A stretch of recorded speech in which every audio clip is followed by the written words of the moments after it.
Welcome to our 5 on 5 today. We're joined by Senator Ron Wyden at his office in Washington. Senator, thank you so much for taking the time and joining us. Thank you.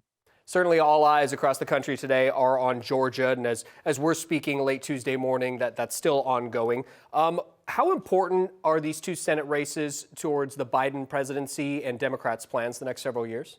They're certainly key because they're really going to determine the direction of the country. And in particular, are we going to be able to be bold and to stake out some important ground in terms of creating more high-skill, high-wage jobs and controlling healthcare costs and making investments, for example, in areas like broadband and infrastructure. And it seems to me that those Republican incumbents, what they're for, is mostly tax breaks for those who are most fortunate in multinational corporations. We're for growing the economy from the middle out. What do you think about President Trump's call with Georgia's Secretary of State that's certainly making the rounds over the end of the weekend and into Monday, pushing him to find more votes towards Republicans?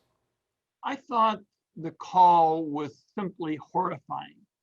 To ask again and again and again to, in effect, have election results thrown out is just unprecedented. You can only imagine what a typical elected official would face if they were trying to do that. Congress will vote to certify the presidential election tomorrow. How is this going to play out? For me, that question has been asked and answered multiple times. We have had one court after another say that they couldn't find the election abuses that you are going to have some Republicans assert tomorrow. And the president's own Attorney General, William Barr, said that he couldn't find fraud.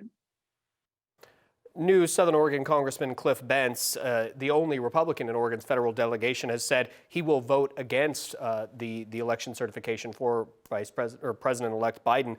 What is your relationship with Oregon's newest congressman, and what do you think of that? Have you spoken?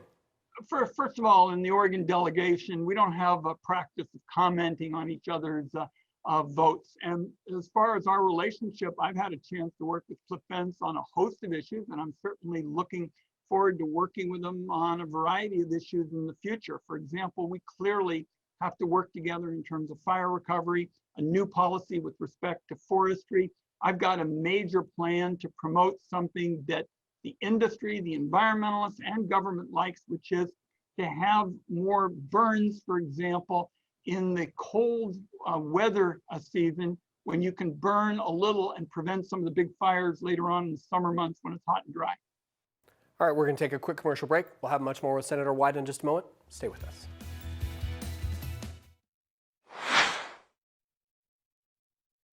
Welcome back to our 5 on 5. Again, we're here with Senator Ron Wyden at his office in Washington. Senator, Americans are beginning to get aid from Congress. You've said $600 per person is not enough. What is being done here?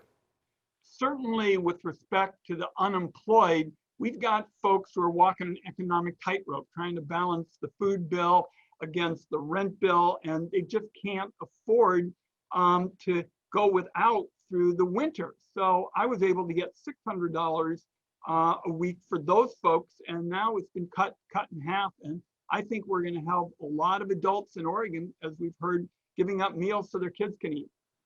Vaccine distribution has been slow across the country and here in Oregon. What should the federal government be doing to speed things up? Well, first of all, Oregon has not received as many doses as we've ordered in these critical few weeks. And I called on the head of Operation Warp Speed, that's the federal interagency effort, to make sure that Oregon is going to have a transparent, consistent way to get information about when the doses are coming so we can plan for vaccinating as many people as possible. General Perna said that that would be done. I'm going to be watchdogging it every step of the way.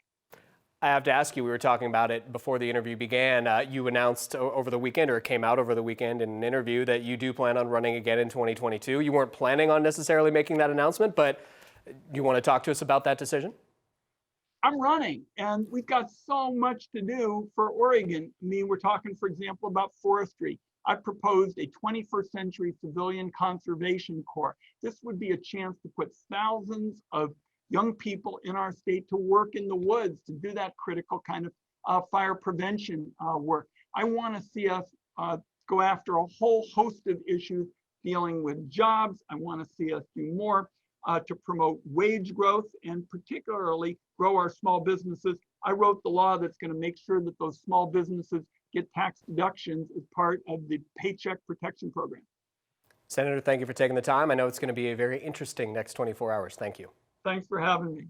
All right, we'll be right back.